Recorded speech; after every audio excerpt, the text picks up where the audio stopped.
പല VIP-കളുമായി ബന്ധപ്പെട്ട enumeration form, അതായത് സ്വന്തമായിട്ട് സെൽഫ് എന്യൂമറേഷൻ എന്ന രീതിയിലേക്കാണ് ഇപ്പോൾ സ്റ്റാറ്റിസ്റ്റിക്സുമായി ബന്ധപ്പെട്ട വിഷയങ്ങളിൽ നടന്നുകൊണ്ടിരിക്കുന്നത്. സെൻസസും അതിനോടനുബന്ധിച്ച് സാധാരണ വീട് തോറും കേന്ദ്രീകരിച്ച് ഫാമിലി പരമായിട്ടുള്ള ഓരോ വീടുകളും കേന്ദ്രീകൃതമായിട്ടുള്ള സെൻസസ് ജൂലൈ 1 മുതൽ 30 വരെ എടുക്കുന്ന രീതിയിലേക്കാണ്. പക്ഷെ ഇവിടെ മനസ്സിലാക്കാൻ കഴിയുന്നത്, എങ്ങനെയാണോ SIR നടപടി കൊണ്ടുവന്നത്, ഇലക്ഷൻ കമ്മീഷൻ SIR നടപടിയിലൂടെ ഈ രാജ്യത്ത് എന്തു സന്ദേശമാണ് കൊടുത്തത് അത് നമുക്ക് കൃത്യമായി അറിയാം. SIR നടപടിയിലൂടെ നിരവധി പൗരരുടെ വോട്ടവകാശം നഷ്ടമാകുന്ന സാഹചര്യം ഉണ്ടായി.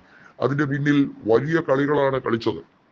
ഇതുമായി ബന്ധപ്പെട്ട് നിരവധിയായ ഹർജികൾ സുപ്രീം കോടതിയിൽ കെട്ടിക്കിടക്കുകയാണ്.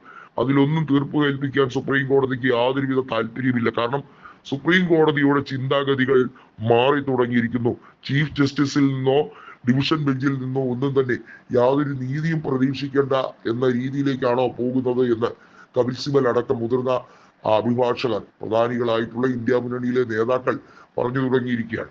നാഷണൽ സെൻസസിലൂടെ ഇന്ത്യയിലെ മൊത്തം ജനസംഖ്യ 150ഓളം എത്തി നിൽക്കുന്നത് നേരെ 130 കുറയ്ക്കാൻ വേണ്ടിയുള്ള നീക്കവും ഇതിന്റെ പിന്നിൽ ഉണ്ട് എന്നൊക്കെ പറയുന്നുണ്ട്. എന്തായാലും ദക്ഷിണേന്ത്യൻ സംസ്ഥാനങ്ങളിൽ ഇത് ഏതൊക്കെ രീതിയിലായിരിക്കും ഡീലിമിറ്റേഷനുമായി ബന്ധപ്പെട്ട് സെൻസസിന് ശേഷം നടപ്പിലാക്കുക എന്നുള്ളത് ദക്ഷിണേന്ത്യൻ സംസ്ഥാനങ്ങൾക്ക് ഒട്ടനവധി ആശങ്കയ്ക്ക് വകയിരുത്തുന്ന ഒരു കാര്യമാണ്. ഏതായാലും സൗത്ത് ഇന്ത്യൻ സ്റ്റേറ്റുകളുമായി ബന്ധപ്പെട്ട പ്രശ്നങ്ങളിൽ ഐക്യത്തോടെ തന്നെ മുന്നോട്ട് പോകാൻ ഇനിയുള്ള ദിവസങ്ങളിൽ കഴിയും. കാരണം കേരളത്തിൽ CPIM ഭരണം ഏകദേശം എല്ലാ രീതിയിലും അവിടെ തകർന്നടിഞ്ഞ് CPIM ഇനി തിരിച്ചു വരില്ല എന്ന് ഉറപ്പിക്കാൻ കഴിയുന്ന സാഹചര്യമാണ്.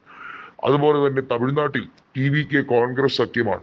അതായത് ദക്ഷിണേന്ത്യയിൽ ചന്ദ്രബാബു നായിഡുവിന്റെ ആന്ധ്രയിലെ ഭരണമല്ലാതെ മറ്റെല്ലായിടത്തും കോൺഗ്രസോ കോൺഗ്രസിന്റെ സഖ്യകക്ഷികളോ ഭരിക്കുന്ന ഒരു സാഹചര്യമാണ്. അതുകൊണ്ട് തന്നെ ഈ രാജ്യത്ത് ദക്ഷിണേന്ത്യയിൽ ആനുകൂല്യങ്ങൾ വെട്ടിക്കുറയ്ക്കാനുള്ള BJPയുടെ തന്ത്രപ്രധാനമായ നിലപാടുകൾക്കെതിരെ സൗത്ത് ഇന്ത്യൻ സ്റ്റേറ്റുകൾ ഒരുമിച്ച് നിൽക്കും. അവരൊരു കൊളീജിയം പോലെ തന്നെ ഐക്യത്തോടെ ആ രീതികളെ എതിർക്കും. ഡീലിമിറ്റേഷൻ നടപടികൾ അങ്ങനെ ഇങ്ങനെയൊന്നും എളുപ്പത്തിൽ BJPക്ക് അവർ ആഗ്രഹിക്കുന്ന രീതിയിൽ ഇലക്ഷൻ കമ്മീഷനെ കൂട്ടുപിടിച്ച് നടപ്പിലാക്കാൻ കഴിയില്ല എന്ന് വ്യക്തമാകുന്ന രീതിയിലേക്കാണ് കാര്യങ്ങൾ പോകുന്നത്. നമുക്കറിയാം, ഇലക്ഷൻ കമ്മീഷൻ അധ്യക്ഷനായ ജ്ഞാനേഷ് കുമാർ ആ സ്ഥാനം ഏറ്റെടുത്തത് എന്തിനൊക്കെ വേണ്ടിയായിരുന്നു? ഒരു മുതിർന്ന സിവിൽ സർവീസ് ഉദ്യോഗസ്ഥൻ എത്രത്തോളം തരം താഴാവുന്ന അവസ്ഥയിലാണ് പോകുന്നത് എന്നുള്ളതിന്റെ ഏറ്റവും ഉത്തമ ഉദാഹരണമാണ് ഇപ്പോഴത്തെ ഇലക്ഷൻ കമ്മീഷന്റെ നയങ്ങൾ എന്ന് പറയുന്നത്.